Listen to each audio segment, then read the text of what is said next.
There we go.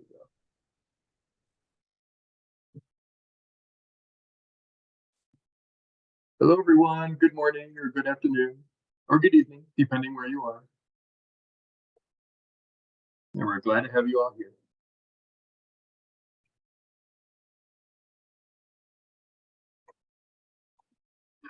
Yeah, we'll just get started in a few minutes and give some people a little more time to join.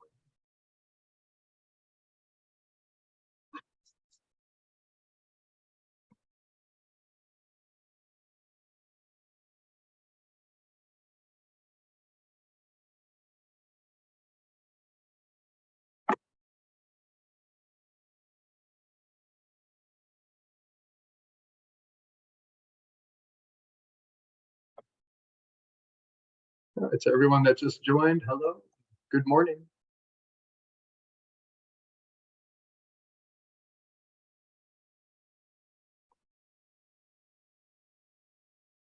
Good morning. Hello. Hello, everyone. We'll just give a few more minutes here for people to file in, and then we'll get this meeting started.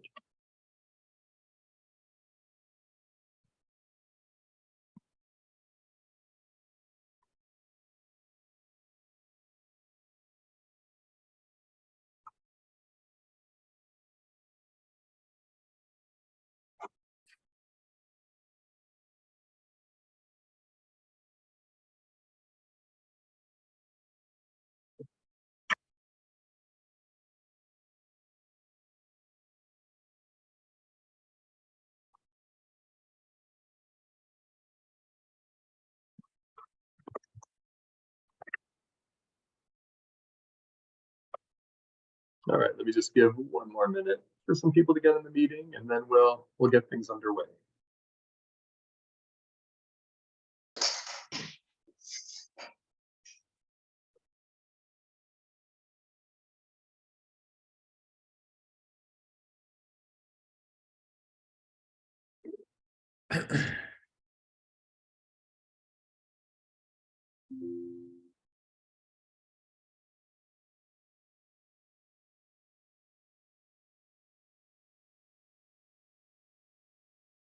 All righty, it's about 3 minutes past. I think we have a good amount of people, so let's get this started. I just want to welcome all of you to the February monthly call. It's good to see so many smiling faces here, and we have a lot of great information to share today.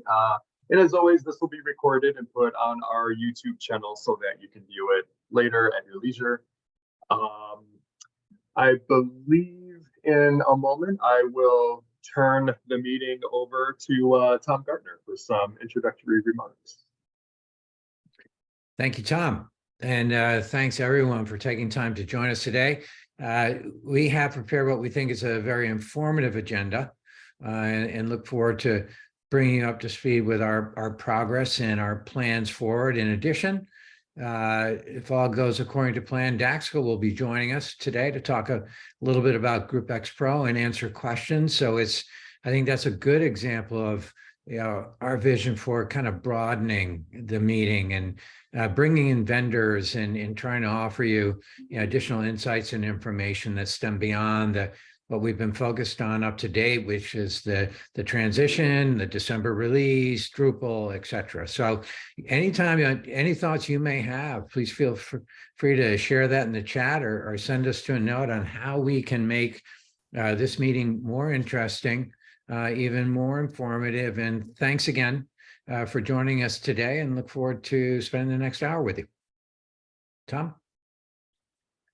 Great, thank you so much. Okay, now I think I'm going to turn the meeting over to Kylie, and yes, and she will introduce some different team members during the session. So take it away, please.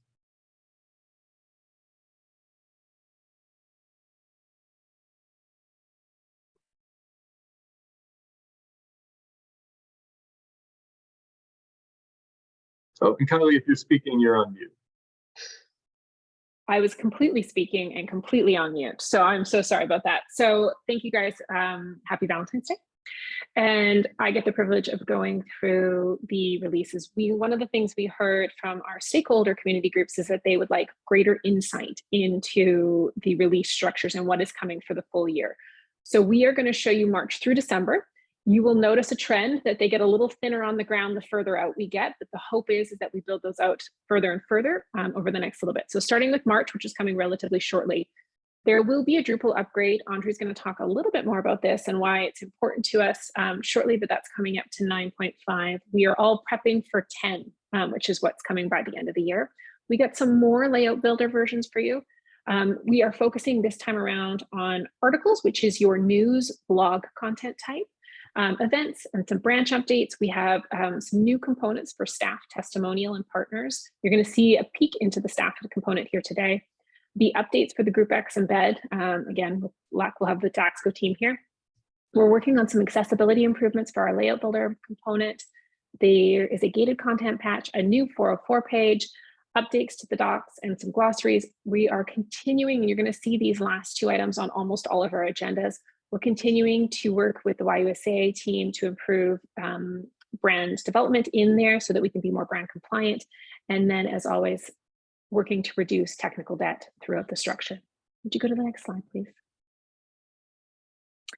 For our June release, which is where we're at planning right now, we will be moving into Drupal 10. We've got the last round of the layout builder components. Upon completion of June, we should have every element switched into layout builder. So this will include in all the content types, the location landing page, camps with an updated menu, facilities, and then we are adding a few items as well into that structure. We're looking for a schedules presentation for PDF-based schedules, some design system updates. This is the big kind of component, which is going to align with branding. We're doing updated menus, banners, and feature cards. And these all come with multiple templates, with the exception of the menu, doesn't have as many templates, but the banner and the feature card have multiple templates to support accessibility and accessibility guidelines for the content editor to choose. We will also be looking at some color and theme selection. So an example of the color compliance stuff we're looking at is that you will be able to select a theme color, your primary theme color. Your secondary theme colors will be aligned with that. And then as you get into the individual components, you'll be only given options that work within those components from an accessibility perspective. And an example of this is we will limit the ability to put white text on yellow font, on yellow backgrounds as an example, because that is not compliant. And then we're going to continue our exploration into brand development throughout this process. The other thing we're doing in June, which is a big endeavor, is a accessibility audit. It is the WCAG 2.1 AA compliance is what we're aiming for. This is for screen readers throughout the site. We also do color and contrast as we go, but this one is specifically to ensure that screen readers work in the site and in the structure, which is becoming more and more popular depending on the state of which your association is based in. And then a continuation on that technical debt. Now, as we go into September, we've got a couple things. Brandywine has very kindly offered to let us backport their focal point fix. So we're going to put that into September and have that working properly. We are looking at an integration with Microsoft Teams for alerts, as well as Active Directory from a single sign-on perspective for Microsoft and Google, so that you guys can have a single sign-on side. We are working on Active Finder improvements, specifically in regards to advanced filtering. And we will be working with you guys as a community to better understand your needs. A couple technical things. We're looking at an improvement from a CK Editor 4 to CK Editor 5. It's very technical, I'm aware. And then continuation on brand development through templates. As you can see, not quite as full as the other two releases. We're still working on placing this one out. So I put a note on here. Please let us know what else you're looking for. This is for the community, by the community. We want to keep sure that we're bringing your guys' requests to the top. So please let us know through the Slack channels and through any of our representatives here, and we'll try to advocate on your behalf and get those items added. And then for our final release of the year, as we are again still very much building this out, but this is where we're at right now. There will be a PHP upgrade to 8.3. There will be a Symfony upgrade, both technical requirements. And then the last item we're working on as well is a public roadmap to allow community submissions so that you guys will be able to see this in a public way and allow you guys to submit in your requests without having to go through the Slack channel. So that's sort of what we're looking for at that point. All that's to say is these last two will get built out over time. and we hope that they will become a little bit more elaborate as we go. But our goal is to try to show you a year's worth of releases in advance. Bear with us as we build those out. As we move from the release structure, one of the big pieces in here you'll hear is the technical upgrades. I'm going to hand it over to Andre to sort of explain to you what needs to happen from an upgrade path and why these Drupal core security upgrades are critical. Yeah, thank you, Kathy. So I prepared a slide for you that you can use for your technology partner as a roadmap. So right now we are in the blue square, which I marked here. So we are in the Drupal core 9.4 stability time frame, which will be end of life in June. So till June, we are pretty secure. You can upgrade your site to the latest version of website services, formerly OpenY, and you are secure. I know that some of you are still on Drupal core 9.3. So just a reminder, end of life is for this Drupal core, and you might see alert notification in your admin interface that your site is not secure. Is it true? Probably not, but it's worth spend time on upgrading your core to at least 9.4. We are working on the next release, which will include Drupal 9.5. So right now, 9.5 is available, but with the current stable release of website services, you can't upgrade to it. It will be in the next release. We are doing testing right now for it. After Drupal 9.5, we'll be working on Drupal 10, which is now 10.0.3 available, but distribution is not ready yet. We still have a couple of dependencies. It's not our code not ready, it's mostly community models that not yet upgraded to Drupal 10. So we are waiting and helping them to be upgraded to Drupal 10, and then we'll be releasing our distribution with this core. So this is a roadmap for you to start planning. It always worth to upgrade to the latest version available at the moment. But as you see, you still have plenty of time. If you're on Drupal 9.4, you have like 4 or 5 months since now. With Drupal 9.5, we will have additional 2 months. As with Drupal 10, we will then have way more wider time.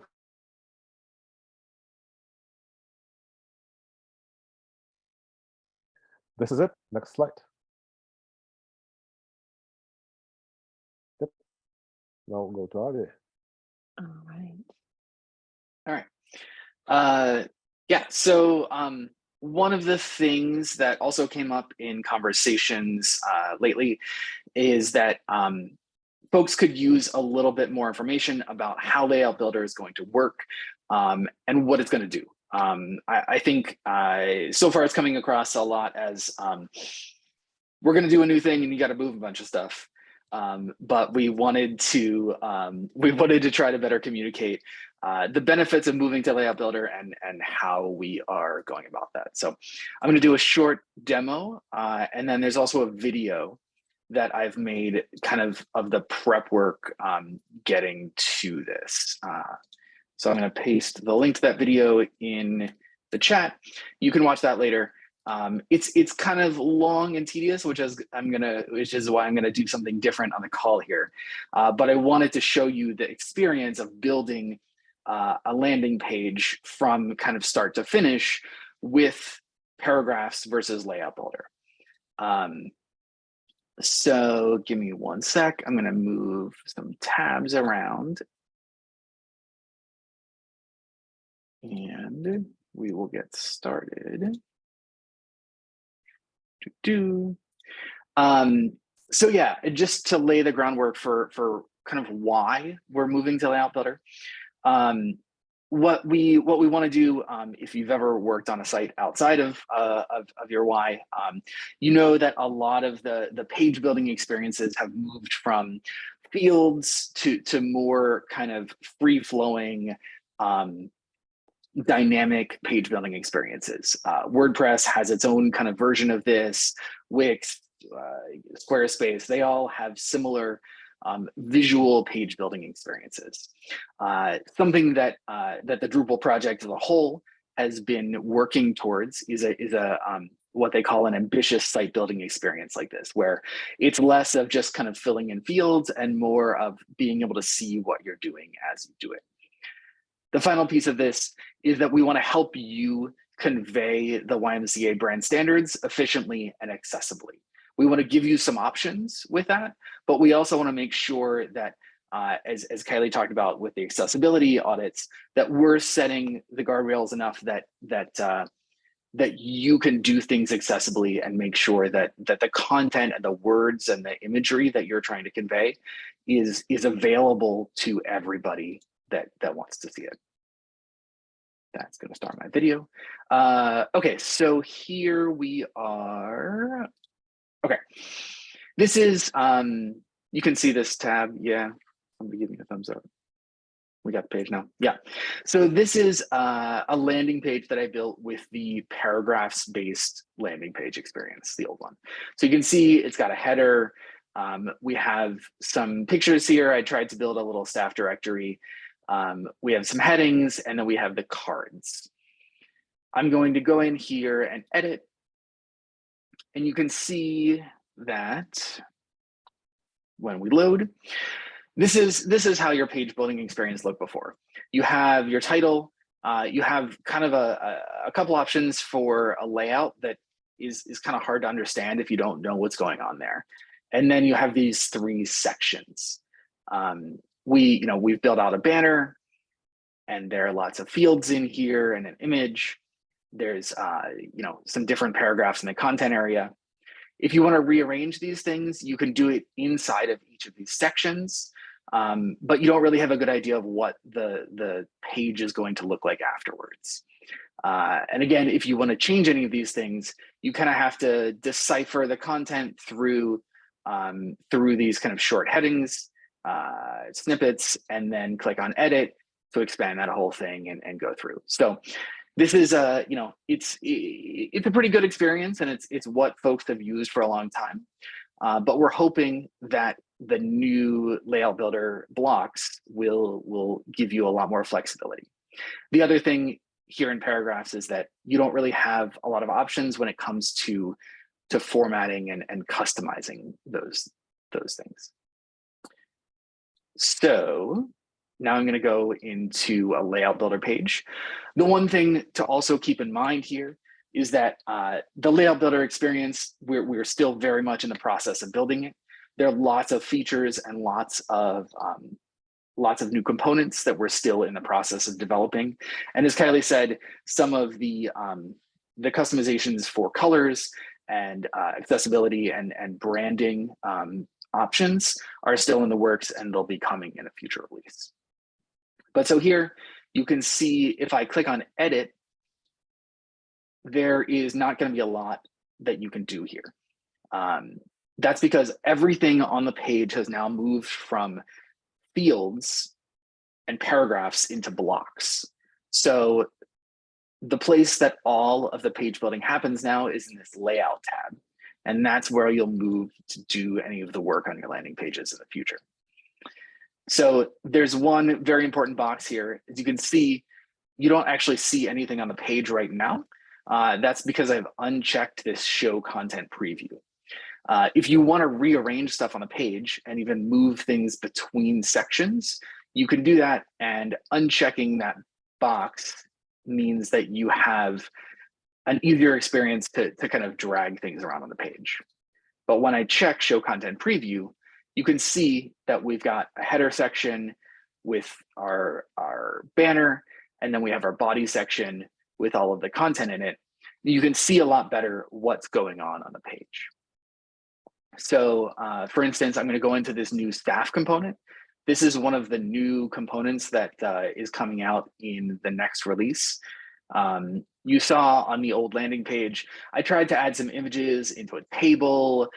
I didn't scale them right, so it didn't totally come across very well. Here we have a really nice display of images with names and titles and emails. So I want to edit this. I'm going to go into configure. That's going to give me this nice sidebar over here. It's going to show me the title of the block. It's going to let me add a heading. I'm gonna give it a heading there. We can see here now, these are each of the sections. So I'm gonna duplicate Jane Smith just because I want to add one more person to this list. You can see here we've got the image. This is Jane H. Smith, who's another the second gym instructor. They're the twins. So we're going to update that information. We're going to hit duplicate, and then we'll have that extra Jane Smith that's in there. I'm going to hit update, and then once that saves, you'll see that we have our block changed. The one final thing that I will show you, if I go back into the configuration, we're going to have a lot of options to customize the styling. Again, this is all kind of a work in progress, and some of these options are still in development. But for each of these blocks, you'll be able to change the way it looks, do some customizations on that level. Once we've made all of these changes, we can go up and we can save our layout, and then all of those customization, all of those changes are published to our users. Hopefully that gives you a little bit more about the difference between these experiences. Yeah, and that's what I got. Do folks have questions about that? Are there other pieces that that you're interested in seeing?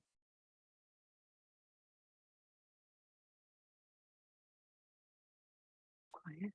Okay. No questions. I saw somebody. Yeah. Hey, Avi, this is Zach Moyer, YUSA. I just had a question about the fonts and the ability to change fonts. To make sure that we continue to follow brand standards, and when I review these things for brand for individual wise, to make sure that it's set in the right brand.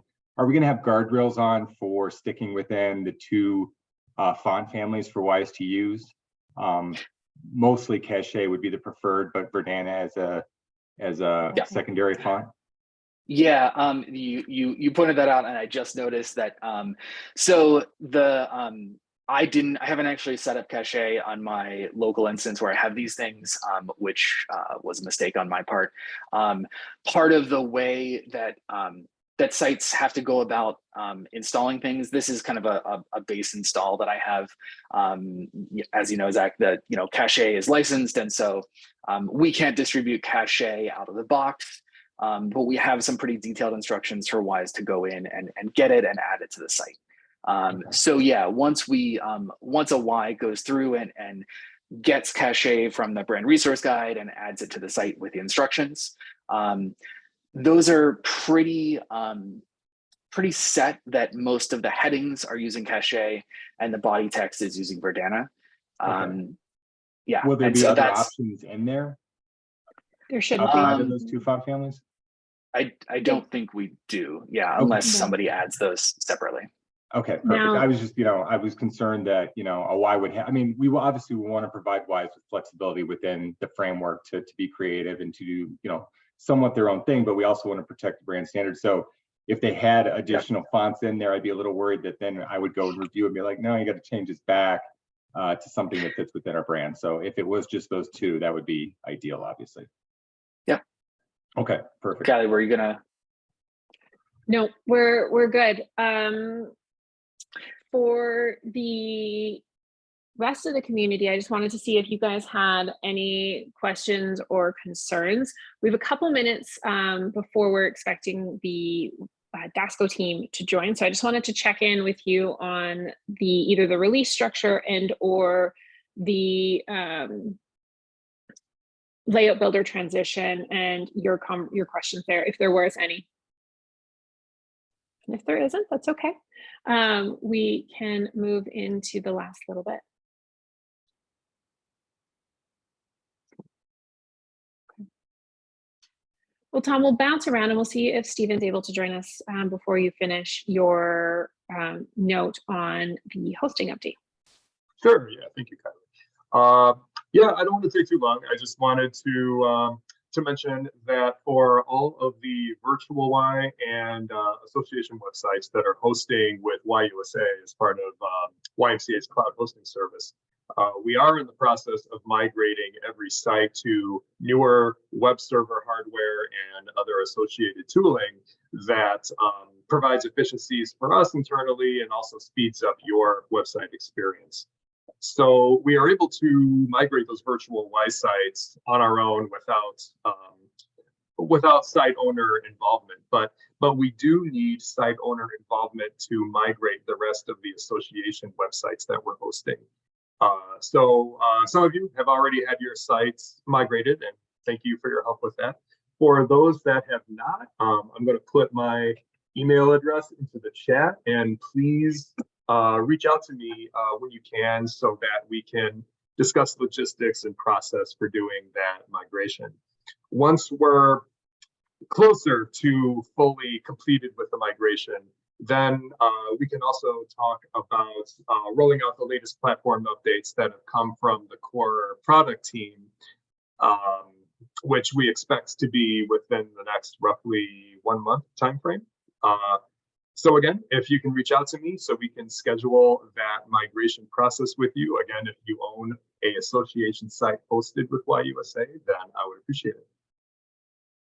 And that's all I have. Thank you, Kylie.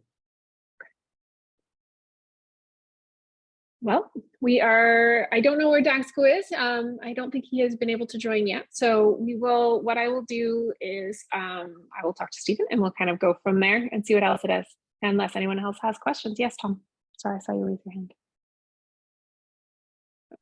I'll send a note to Stephen and see if I can help locate him. Perfect. What we are aiming for over the next little bit is just to give as much clarity, insight as we can for the distribution, and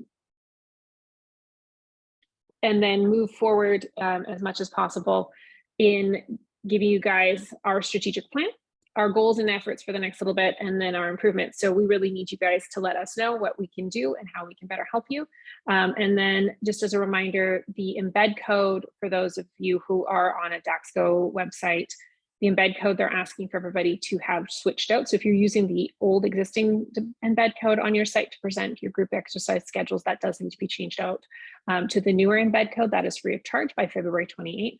If you are hoping to transition to the API, if you're using the old API and you're looking to do the new API, there is additional costs associated with the new API, and you would need to contact Daxko to work it. If you're needing to bridge the gap between now and then, you can transition to the embed code relatively seamlessly. Our team has done a number of those things. They're pretty quick to put in, and they don't take much lift from a developer at all. So let us know. Okay. Go ahead, Anna. Yeah, I've been helping folks with a lot of those, both in the community and from the ImageX side. There are a couple important things that I just wanted to call out again with the embed. One of them, you have to enable it on the Daxko side. So initially, you have to go into the Daxko GroupEx Pro administration. You have to turn on the new embed.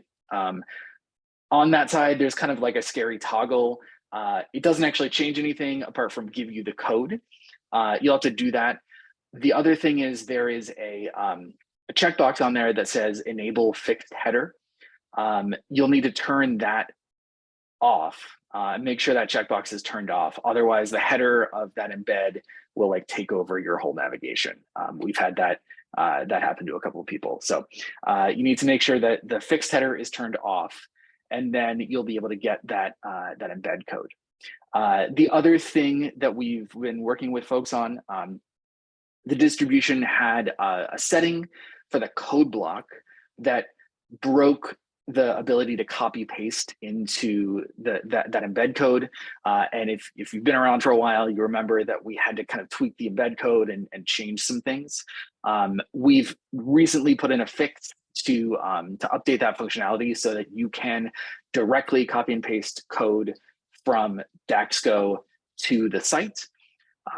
You can either work with your partner to get that update, or it'll come with the newest release of of website services. So either way, shortly you'll be able to copy and paste directly from Daxko.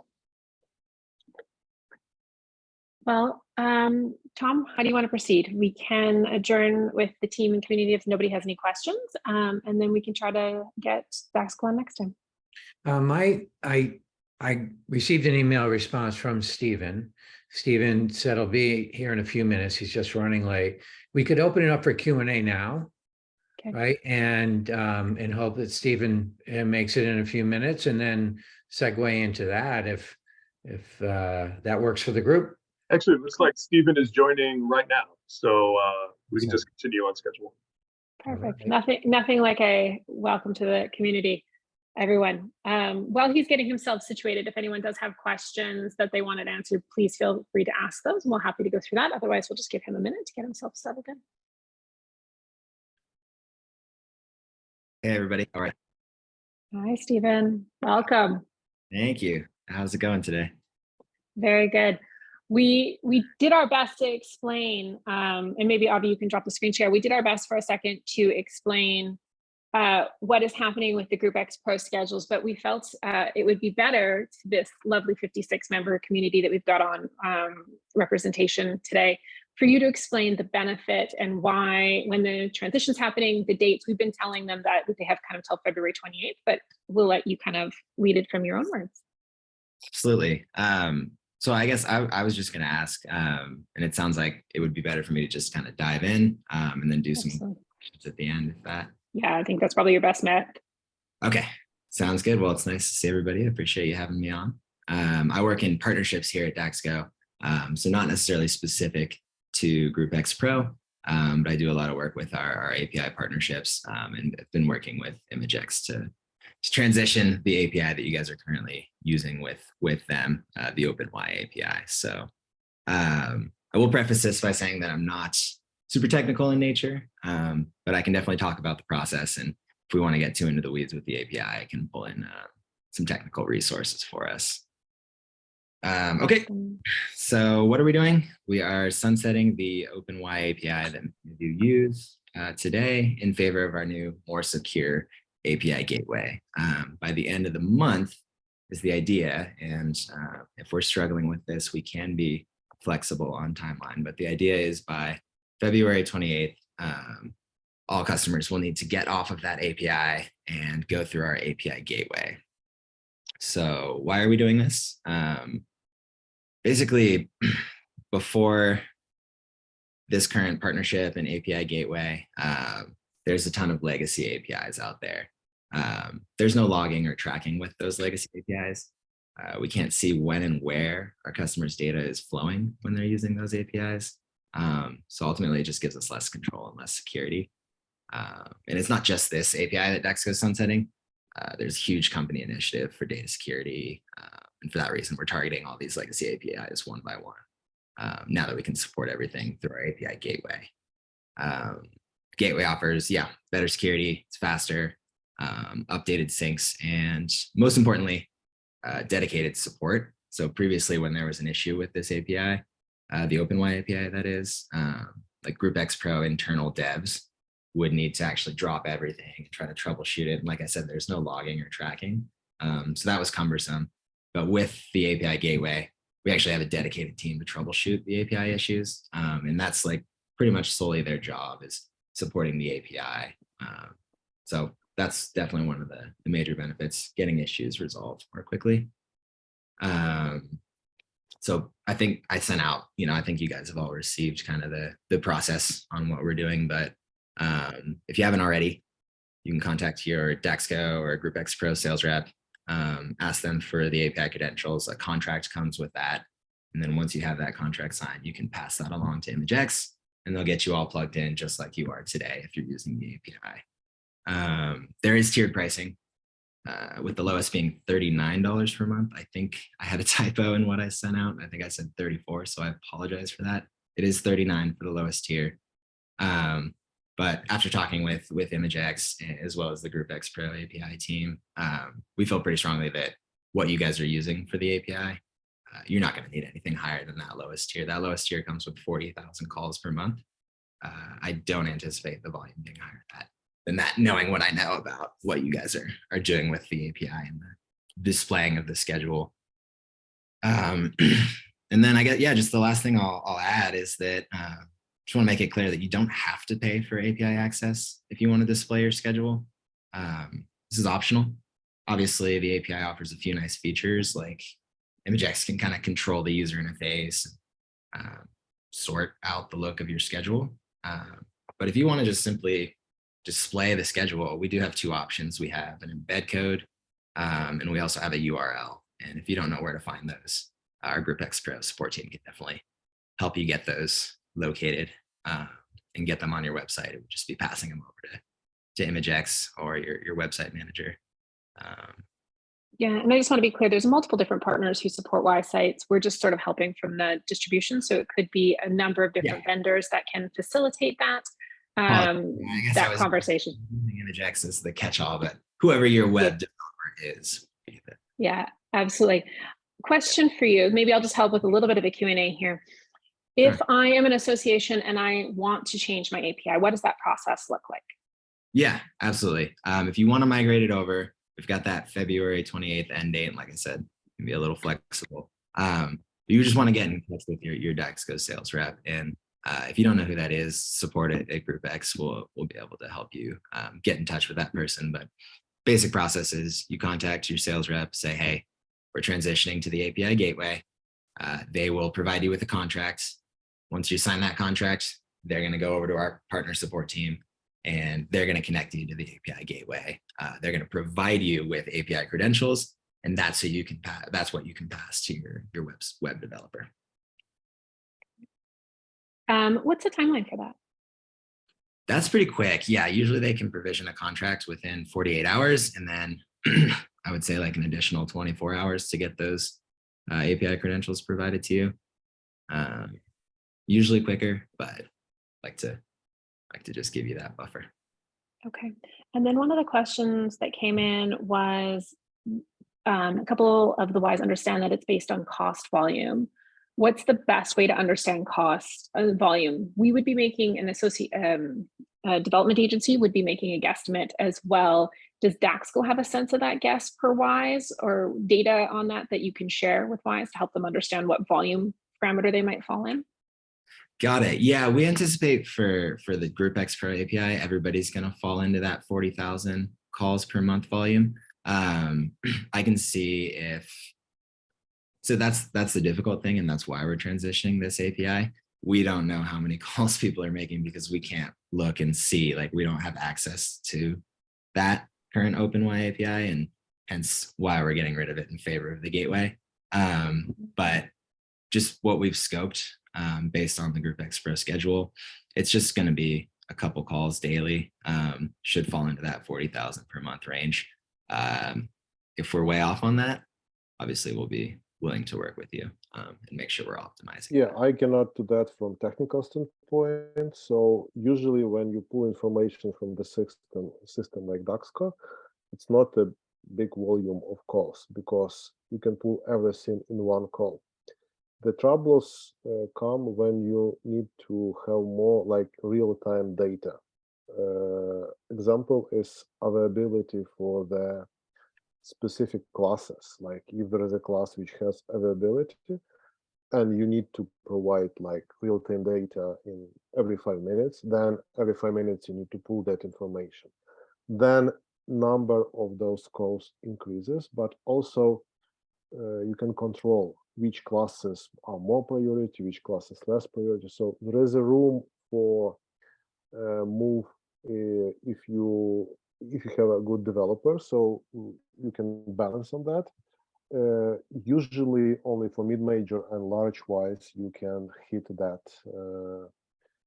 like threshold of that you Steven mentioned, and then it comes to increasing the volume with where additional price comes. That's it. Yeah. But for majority of wise, I also believe that we should be good. Yeah. Yeah, that's right. And I'll see if I can dig up some more info just on. Yeah, to your point, Kyle, would be great to have that analytics from API for the associations in their dashboard, or by having a dedicated URL, like how many calls they are using, or via API, if it's possible, with the next release. But for the associations to understand that we are on that level of calls and we are good, or we are coming to the threshold and we need to plan additional resources or something. We have another call from Sue that I just want to be able to address here. It says, does each association have to contact Daxko to update their API, or can the OpenY developer do that for them on their behalf? Each association will need to contact Daxko because you all will be the ones that need to sign the contract. OpenY can't sign that on your behalf. Okay. If there are any more questions on this, please let us know. I know this deadline's coming up. You can do multiple choices, I'm assuming as well, Stephen, which is if you're in a rush, you could always transition to the embed code for a short-term period. And then if you wanted to evaluate moving to the API longer, then you can do that over time. Any other questions or concerns? I just want to say thank you, David and Stephen, for joining us, and let us know if there's anything else or any sort of last minute remarks you'd want the community to know on this. Okay. Well, I appreciate everyone's time. Oh, we got one. Is there a document or an item to review with leadership about the APIs? So do you have documentation that they can take to their C-suites that says, like, this is why, this is benefit, to help with that conversation? Sure. Yeah, I can spin something up on that and send it out. Maybe Kylie, if you could facilitate that. Yeah, we can get that up. If Stephen, if you send it to me, to everybody, I can get that up onto the community board or into the Slack channel, and you can feel free to download it from there. Yeah, just okay. And there is another one here that says they've contacted Daxko, but they've not received the contract back. What do you mean by the deadline being flexible? And that's from Shemaine Bachman. She's from the YMCA of Wichita. Of Wichita? Okay. Yeah. I will follow up with your sales rep on that. And I'm sorry that happened. When I say the deadline is flexible, I mean that we don't want to put all of you in a really bad position, right? Like if you haven't had the opportunity to make the transition yet, I can talk with the GroupEx Pro team about extending that deadline. That was just kind of the deadline that we put out there because otherwise, excuse me, if we don't set those deadlines, things won't get done on our end. But I will talk with your sales reps specifically, and then I'll kind of talk with the team and get with Kylie and see if this February 28th deadline is still going to make sense, because that was, just initially what we threw out there. Let's give everyone 2 months, but understood that we haven't had a chance to properly discuss the transition. And now that we're doing that and kind of have a plan, I think it would make sense to give you guys a bit more time to talk with the appropriate parties from your side. So that'll be just another thing that I follow up on what we want to do about the February 20th. I just have one last question for that. Is you had mentioned that other APIs were being updated over time. Should the community be planning for those in the future? Yeah, that's a good question. And we'll definitely have plenty of communication on that prior. Right now, there's nothing on the transition timeline that you should be aware of, but we'll make that known as it becomes a priority for us. And it'll be a similar process with a dated and a time structure that they'll have to go through. Is that the fair assumption? Yeah, that it would be. Honestly, I just kind of know that one of the initiatives at Daxko here is getting rid of anything that we don't have, control over or tracking of, and we want to just know where everybody's data is flowing. For GroupEx Pro, nothing else has been highlighted specifically to me. for that. Okay, awesome. Just giving you a couple seconds to see if there's any last minute questions.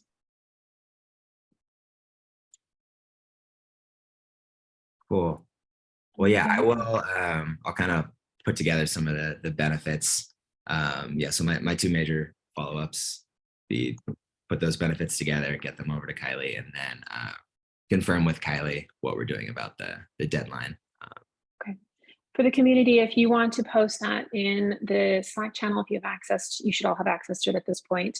But if you're having any concerns or difficulties with the deadlines, posted to the Slack channel, Tom Scarborough or I will work to help facilitate that conversation through the community and let the Daxko team know as well, just to see where we're going from that perspective. But otherwise, Tom Scarborough, I will turn it over to you. It looks like we are out of questions at this point, and let you wrap up the meeting. Well, I appreciate everybody. Please feel free to send any questions you have, and I'll send that follow-up material. Appreciate it. Thank you so much, Stephen. Thank you. Thank you, Stu. Avi, I saw your hand go up. Did you want to cover anything else before we end, or? No, I was just waving to Stephen. Oh, hello. Yeah, thank you. All right, great. Well, then if there's no other questions from the community, then I think we can wrap up the call. And as always, I will post the video of the call to our YouTube channel. So please look to that if you want to review anything that you had heard here, or if you know of some colleagues across the movement that were not able to attend that would like to get access to this information. So I appreciate everyone spreading the good word. And I think that's all I have. So thank you very much and have a great rest of your week. Yes, Thank you you, too. Bye, community. guys. Take care. Thanks. Yep, take care, everyone.